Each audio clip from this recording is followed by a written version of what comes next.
There's a new sprint car team in town. It consists of 2 drivers, one who's new at driving his 305 and the other who's new at driving his 410. You would think they wouldn't have a very good year, but I say keep your eye on them. Here comes Bob Salathe, former race car driver and former promoter of Bedford and Cumberland Speedways, and Logan Wagner, who won last year's PA Sprint Series Region Championship.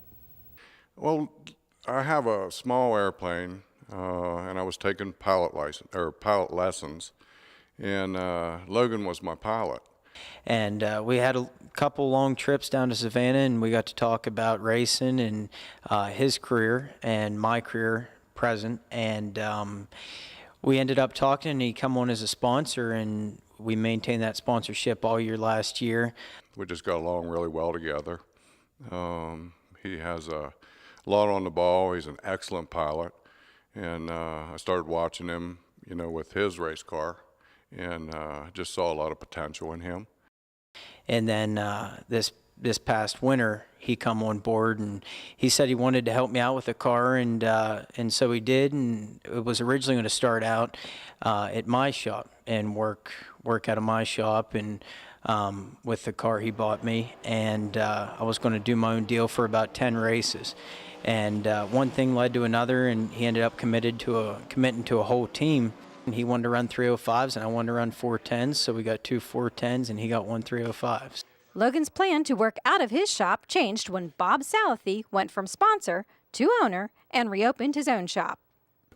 I had this nice race car shop down here, gathering dust and getting dirty. Well, me and my guys are really enthused to come in here and work.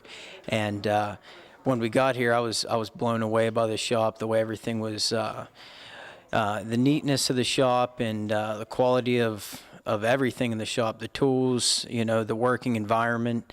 And I was just blown away by the shop. Throughout my racing career, I've always been happiest when I was working out of the shop. So I feel the one thing that these guys have done for me, the Logan and his pit crew, is they've brought me back down to my shop, and I enjoy being here. I enjoy coming down and making fun of the guys, seeing who can tell the biggest lie, just having a blast. So it's really been a great thing for myself personally. Bob Salathe has done everything from drag racing, dirt late models, and even GT1 road racing. So what caused Bob to reopen shop and get back into racing as a driver? The old man's going to try a little 305.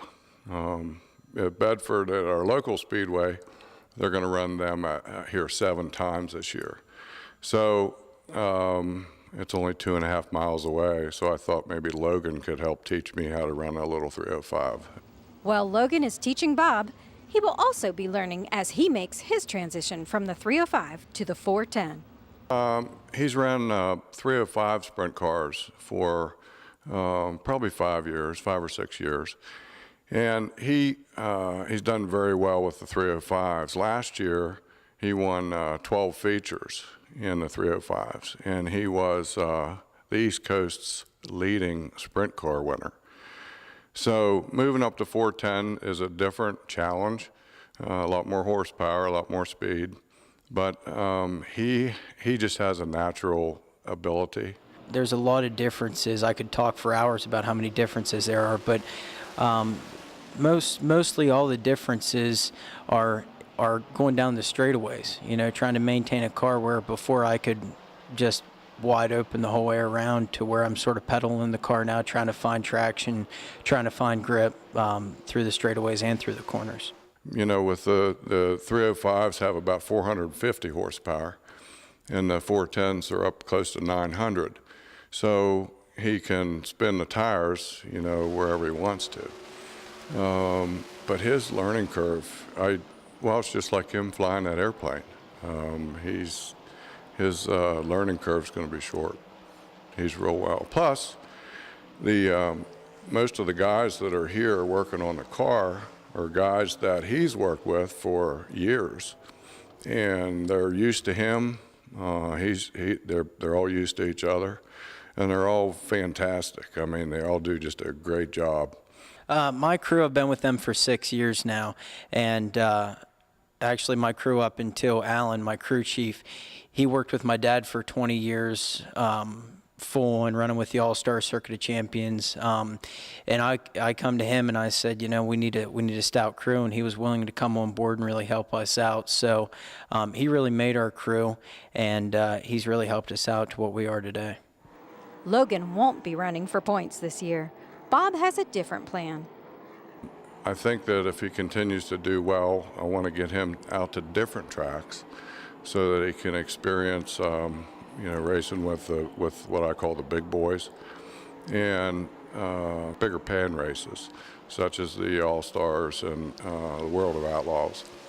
So we've been going to different tracks this year and giving him a chance to get a feel of those racetracks, and then in hopes that when the World Outlaws come back or the All-Stars come back, we can in turn go there and do well. We didn't want to get consumed in one track and one point deal where I have to maintain that race. That track from night in, night out, I wanted to sort of get a little bit of variety in the schedule and run different tracks, time trial shows along with the big shows. So it's very important that we go to certain tracks before these big shows, and that's what we're aiming for. It's early in the season, and there have been some setbacks. But for the most part, they have had very positive results. Yeah, we had a really good run at Lernerville. That was our first time there. That was the first time the crew's been there. That was the first time Bob ever raced there as a car owner or as a driver. And that's the first time I was actually ever there. And we drew a great pill. We started on the front row. We held off Haudenschild was there, Holtgraver, Bauer was there. We held off those guys in the heat race. And then in the feature, we got a good jump. We were second, I believe, and we maintained that second spot for about a lap until Bauer got by us and Holtgraver got by us. Then we maintained that. And, I mean, we maintained the gap from first to third for 25 laps. So I was really excited the way that everything turned out at Lernerville. Then we went to Port Royal and raced against the All-Stars, and he did a fantastic job.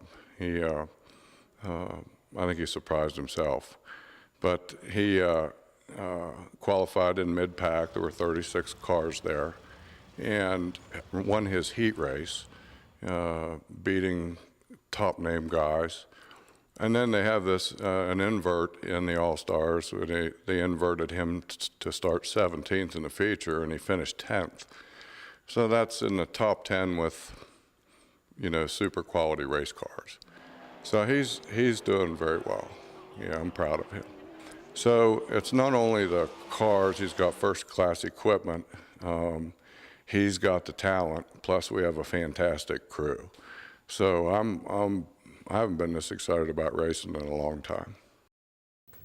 Well, Bob was supposed to make his debut in his 305 at Bedford on Friday. However, they were rained out. We do wish the Bedford Bullitt Racing team much success this year and in the years to come. When a stroke or injury impacts your life, we're here to help you get it back. With our dedicated team of specialists, personalized treatment plans, the most inventive technologies, and a coordinated approach to recovery. This is more than just rehabilitation. This is a higher level of care.